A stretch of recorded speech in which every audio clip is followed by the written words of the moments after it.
Le gouvernement de la République vient de franchir une nouvelle étape dans sa politique de lutte contre la vie chère. Après la deuxième baisse du prix du carburant à la pompe, passant de 2990 à 2690 francs congolais, cette fois, les prix de l'essence revient à 2440 francs congolais depuis ce week-end. Ceci est consécutif à la baisse du dollar américain.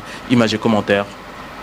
Réunis le vendredi 14 novembre, sur instruction du vice-premier ministre de l'économie nationale, Daniel Mukoko Samba, le comité de suivi des prix des produits pétroliers a revu en profondeur la structure des prix dans toutes les zones d'approvisionnement du pays. Objectif, mettre fin à l'utilisation de taux fictifs et aligner les prix réels avec les taux fixés par la Banque centrale du Congo. Selon le coordonnateur du comité, Théodore Nanamugele, cette démarche vise à assurer plus de cohérence et de transparence entre le taux de change utilisé par les sociétés pétrolières et celui fixé par la BCC. Une réforme qui devait permettre à la population de bénéficier des prix fiables et surtout justes. Les effets de cette révision sont déjà visibles. Dans la zone ouest, l'essence passe de 2690 francs congolais à 2440 francs congolais, tandis que le gasoil recule de 2680 francs congolais à 2400 francs congolais. Des baisses similaires sont enregistrées dans les zones sud et est, avec des réductions allant jusqu'à plus de 400 francs congolais sur les principaux carburants. Le gaz pétrole liquéfié dans la zone ouest connaît également une baisse notable de plus de 800 francs congolais en moins par kilogramme. Un travail salué par les opérateurs du secteur. Nous sommes contents puisque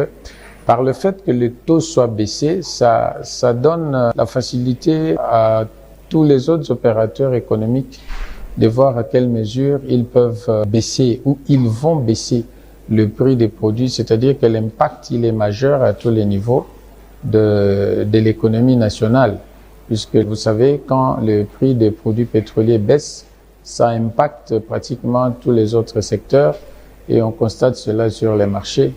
Après une première baisse enregistrée en octobre 2024, une autre au mois d'octobre 2025, cette troisième réduction confirme la volonté du gouvernement de poursuivre la lutte contre la vie chère et d'assurer une stabilité durable des prix des produits pétroliers durant l'année 2025.